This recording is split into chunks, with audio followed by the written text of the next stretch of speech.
Okay,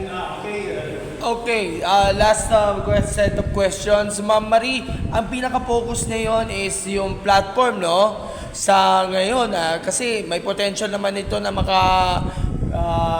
kopo ng mga medals doon sa platform. What about sa springboard? So far?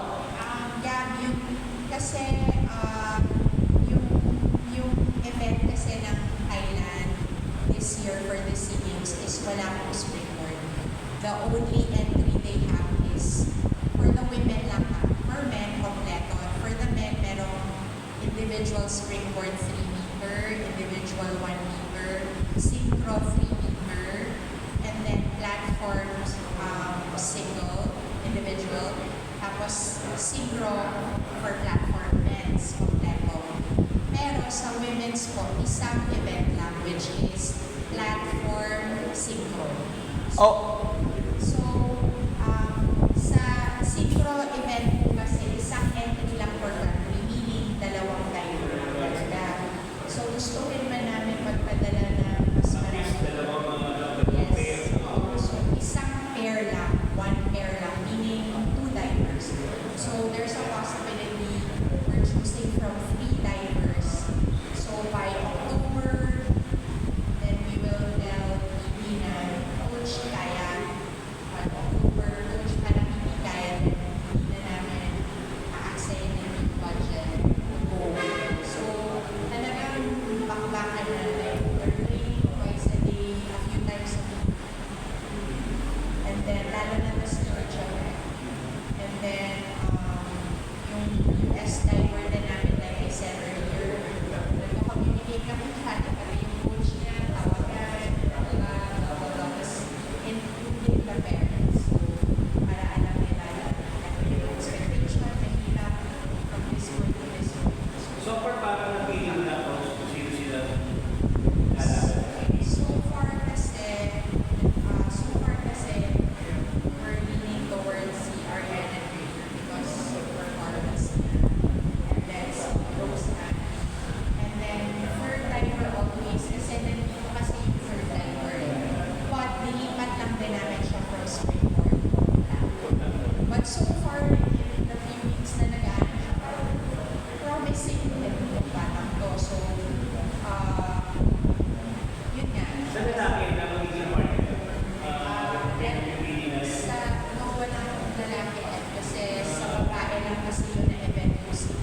Walang mixed event. So, sa lalaki masyado pang bata. Divers natin, ano lang well, so, makikita natin yung performance nito on more on an age group level.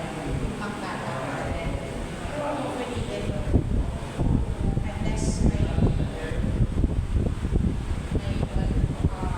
and like we get kasi inquiries also from other countries na have Filipino or Filipino born but raised siguro from a different country. But as far as diving is concerned, kasi we're really concentrating more on homegrown talent.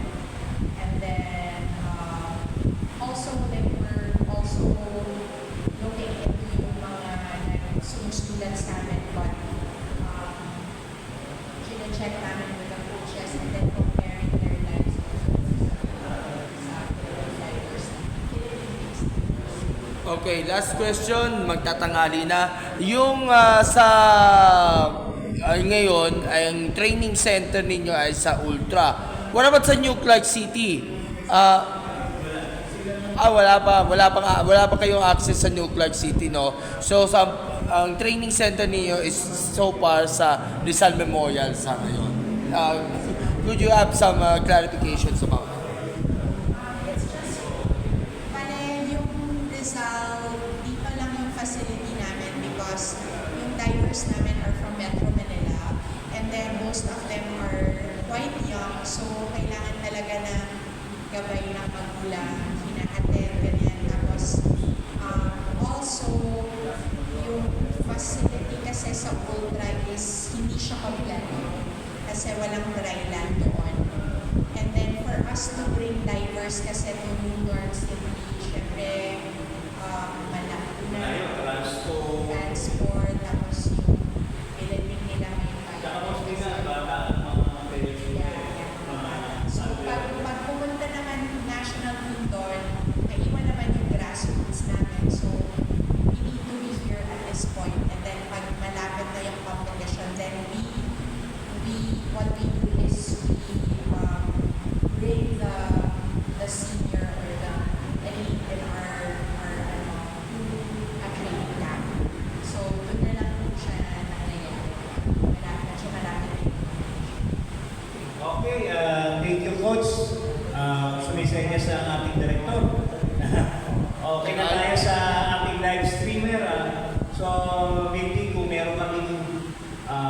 gusto kayo sabihin na hindi namin itanong coach, no?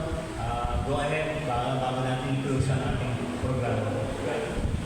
Nagpapasalamat na po kami sa suporta from the public, tapos sa media of course, kasi nag-check marami sa akin, si Edwin, si Captain, then of course sa PEI and Sports Commission. Then nagpapasalamat din talaga ako sa delegation ng mga atleta namin, tapos pati na din yung coaches, kasi hindi lang po sila sa pool nagtatrabaho outside the pool din, so kahit bis oras na ng gabi, nakakausap kami pinag-arte. So, thank you lang po sa Thank you, coach.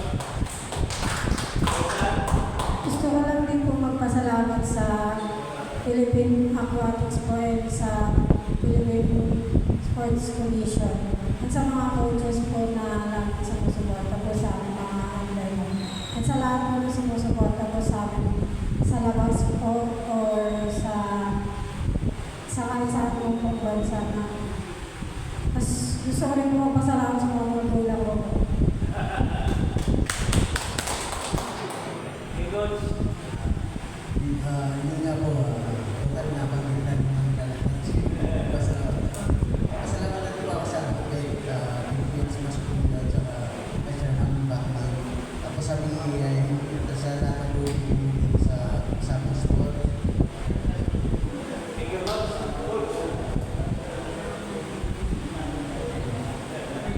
Kaya lang si... So on behalf of President Vargas and Secretary Eric Boain, I'd like to thank Philippine Sports Commission and TAPS ko sa pag-support ng Pondo Ninja Unit sa pagsuporta, pag-press release ng ating mga results and media mining sa PAI. Thank you. Okay, thank you, coach. Thank you, coach Karim, Rosan, coach Abigail, and coach Anthony. So, muli, nagpapasalamat ng TAPS sa Philippine Sports Commission sa walang humpay na pagtaguyod sa ating organisasyon sa Berus Persian Cuisine at syempre sa Pocari Sweat. Muli, ito po si Edwin Rullion ng Sports Tech ng PH, Manila Standard. Nagpapasalamat sa inyo para sa isa pang makabuluhang talakayan dito sa TAPS Usapang Sports. See you next week para sa panibagong nating session. Maraming salamat.